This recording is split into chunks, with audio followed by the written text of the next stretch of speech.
మహేశ్వరం నియోజకవర్గం శరవేగంగా అభివృద్ధి చెందుతుందన్నారు మాజీ ఎమ్మెల్యే లక్ష్మారెడ్డి. ఇవాళ సిరిగిపురం గ్రామం నుంచి బీజేపీ నాయకులు పెద్ద సంఖ్యలో కాంగ్రెస్లో చేరారు. కాంగ్రెస్ కండువా కప్పి పార్టీలోకి ఆహ్వానించారు కేఎల్ఆర్. వీరందరికీ 3 రంగుల కండువాలు కప్పి పార్టీలోకి కేఎల్ఆర్ ఆహ్వానించారు. మహేశ్వరం అభివృద్ధికి అన్ని పార్టీలు కలిసి రావాలన్నారు. పేద విద్యార్థులు ఉన్నత చదువులు చదివేలా అగ్రశ్రేణి విద్యాసంస్థలను తెస్తామని హామీ ఇచ్చారు.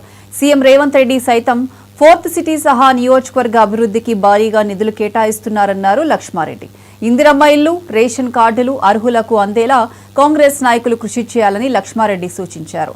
ఈ కార్యక్రమంలో కాంగ్రెస్ సీనియర్ నాయకులు నరసింహగౌడ్, శ్రీను, కొమరయ్య తదితరులు పాల్గొన్నారు.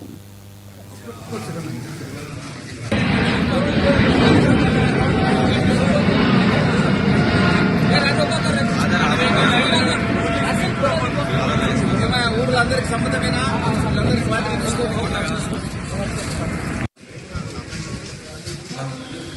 ఉండండి, వస్తున్నా ఉండండి.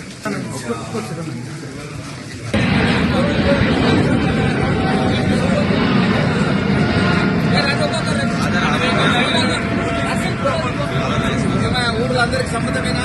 అందరికి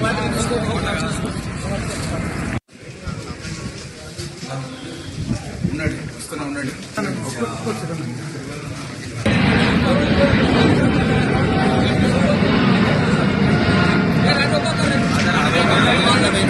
కింద మార్చాలా?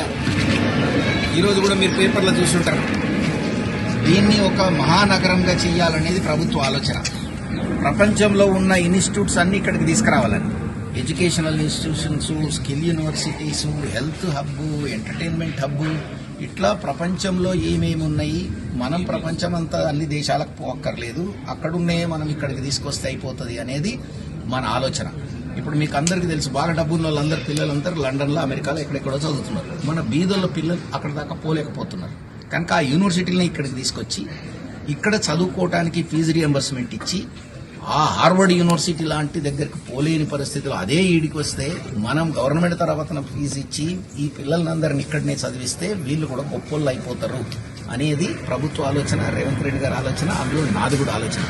మనం అంతా ఇన్ని సంవత్సరాలైనా ఇంకా బీదత్వంలో ఉన్నాము.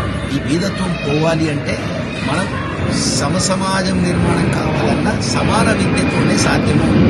నా కొడుకేమో ప్రమాణమైన స్కూల్లో చదువుతున్నాడు, మా ఊళ్ళో ఉన్న పిల్లవాడేమో మామూలు స్కూల్లో చదువుతున్నాడు, వాడు మామూలుగానే ఉండిపోతున్నాడు. కనుక ఈ బలిసినుల పిల్లలందరేమో పెద్దగా అయిపోతున్నారు. కనుక మనం అందరినీ సమానం చేయాలంటే మాత్రం ఆ ఇంటర్నేషనల్ ఎడ్యుకేషన్ మన ఊర్లోకే తీసుకురావాలనేది కూడా మన సిరిసిల్ల అభివృద్ధికి కలిసి